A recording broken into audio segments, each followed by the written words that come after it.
Correct. Long time no see. Oo nga. Direk, Many years. kwentuhan muna tayo.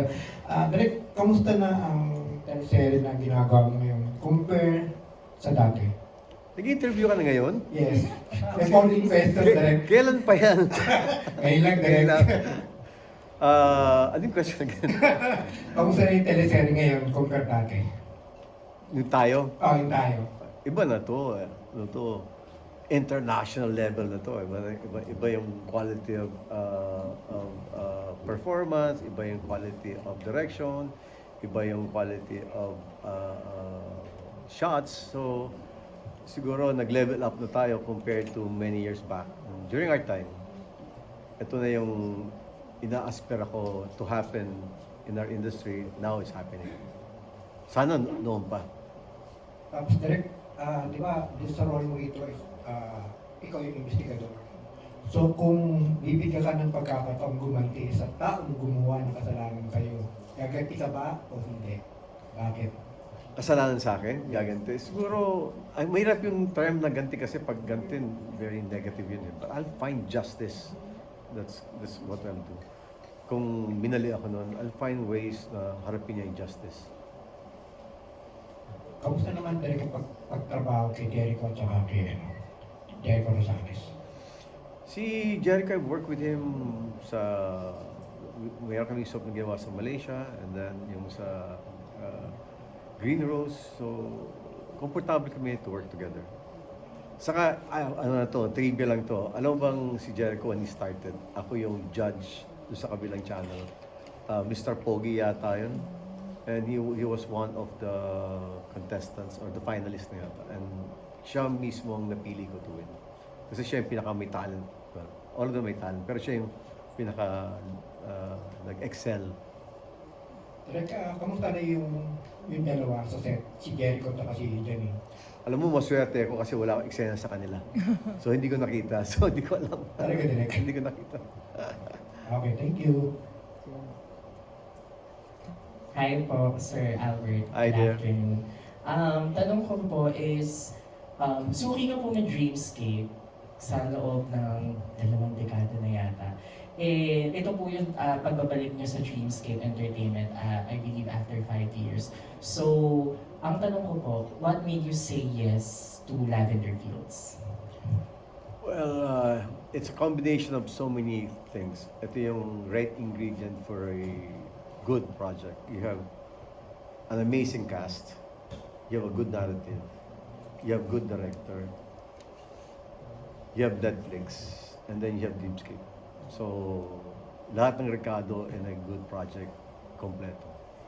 And ano nga po, ang dami niyo pong nagawang roles dito po sa ABS-CBN, specifically also to Dreamscape. Ano po yung pagkakaiba ng role niyo kay Santos sa previous roles na nagawa niyo na po? Actually, itong role na to, first time ko itong gagawin. Yung ganitong character. Well, number one is, this is one of the projects na medyo na-challenge ko because yung requirement, yung physical requirement is medyo mahirap. I had to gain weight. Tapos, if you notice, medyo deglamorized. Hindi ako nag-aahit. Yung hair ko, magulo, pinhaba ko na parang hindi ka napapagupit type na ganun itsura. Sloppy, always drunk. So, in order for me makuha yung character na yun, I have to start binging, and so I can gain weight, and then, naging result ng binging, naapektuhan yung sleeping pattern ko. So, ang sleep ko, parang less na lang. Kaya nagmukha akong really, really tired and haggard, which that's the intention of para ma-achieve ko yung character na yun. So it's very challenging for me since it's opposite of my real life. I only eat once a day. I work out as often as possible. I watch what I eat. And I don't binge on anything. So it was really challenging. Hi, sir. Sir, nakatabahan niyo si Miss Marisa in your early days in show. Yeah. How does it feel working with her? Actually, katapos lang namin with Maricel with the General's Daughter. Yes. So, ito na yung second namin as who we are now. Pero of course, during the 80s, marami kaming nakataon to work together. Maricel Soriano is also Maricel Soriano. I mean, it's icon and as far as performance concerned, hindi yung matatawaran. So, it's parang working with her, working with that caliber, ang feeling mo, yung set kala mo, makes it feel real. Wala nang acting yon. Parang everything you react, you listen, it's real. Um, is there a trait of your character that you can relate with? Kay Sandro, the only thing I see that's similar to me would be being in focus of what I do. Kasi Sandro, ganun. Pag sinabi niya, itong gagawin niya, hindi niya titigilan yun hanggang hindi niya nakuha. If you would describe him, dahil hindi bibigyan ng without giving too much, ano po, paano yung describe yung character? Well, Sandro is, to start, he is a dedicated investigator. He is the top of the agency. His batting average in solving a case is almost 100%. Almost 100%. Unfortunately, he had a mishap. He had a disaster in his life na kind of turned him into something na parang nawala na siya ng reason to live. Gusto na lang niyang ma-avenge yung nangyari sa buhay niya. And as I mentioned earlier kanina na this type of character, pwede na siya mamatay bukas, wala siyang pakialam. Ganun type. Question po. So in relation to his question po about Maricel Soriano, sa social media, merong fans yung Marbert. Yeah, very strong. Yes. Tapos parang nagde-demand sila ng parang killing scenes with Miss Maricel. So may aabangan ba yung mga fans, Marbert fans, sa Lavender? As of this moment, I can only say secret. So mukhang meron naman. Okay. And next question po is, part din ng cast ng Lavender Kings yung Gen Z cast, sina Jana Goncillo, sina Miguel Vergara. How's it working with them? And nagbibigay ba kayo ng pieces of advice sa kanila kung paano maging successful sa industry?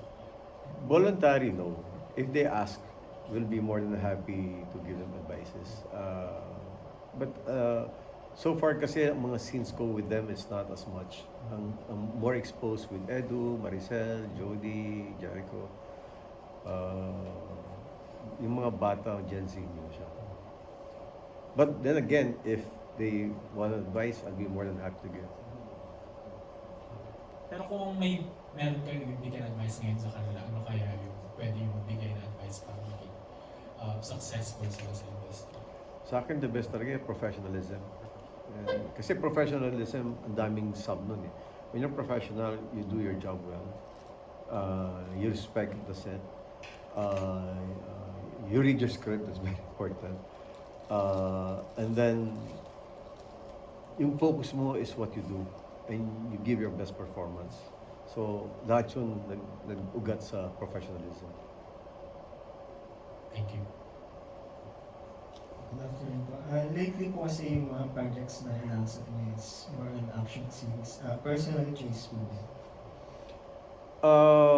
It's just that siguro itong season na to or itong batch na to, action is more successful than yung traditional drama. Siguro masyado tayo maraming drama.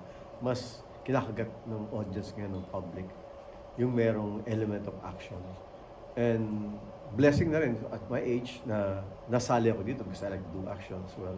So para itong yung Taken, di ba? Parang pwede pala. At this age, pwede pa rin mag-action. So is that your dream role po? Parang di ba sabi niyo first time niyo po gaganap na investigator? So is that your dream role din po ba or hindi naman? Well, part of my dream role list, actually itong ganitong klaseng role na investigator na medyo rogue, first time kong gagawin. So It's part of my list. Unfortunately, kaya one of the reasons I accepted it because of that. Kumbaga kahit po salungat dun sa ginagawa niyo, that's why you accepted. Parang ganun po.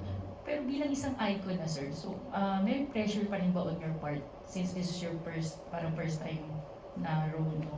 May pressure pa on your part na kailangan, since ganito na yung tingin sa isang Albert Martinez, meron pa rin po ba?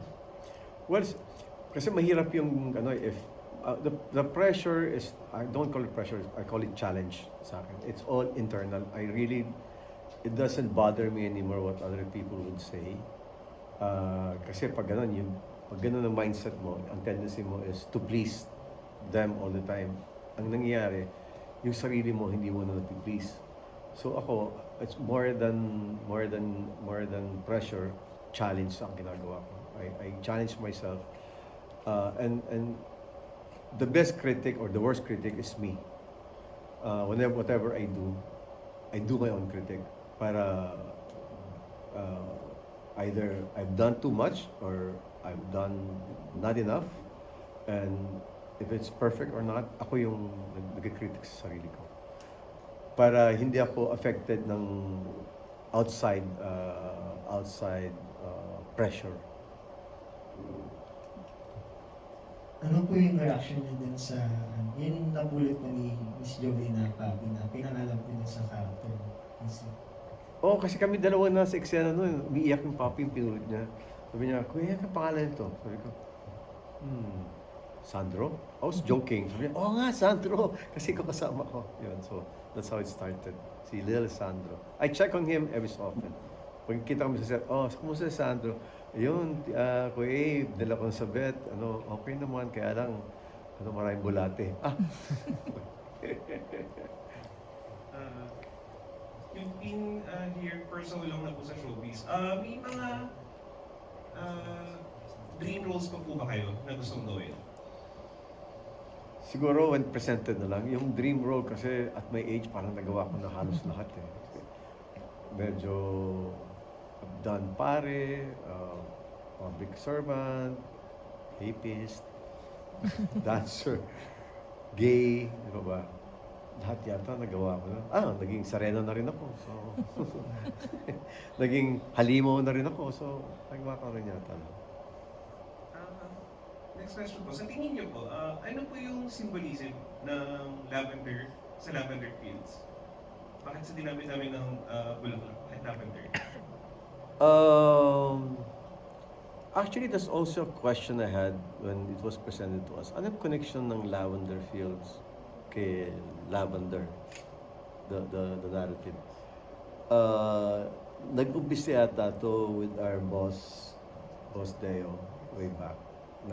He was in I don't know if it was in Japan or in Europe, and he saw lavender plantation. It was so beautiful, and he got inspired. From there, they were able to create a narrative na ang anchor is lavender. So lavender field was created. But if you watch the series from start to finish, then you will know the real reason why title niya is Lavender Fields. Thank you, Sir Albert.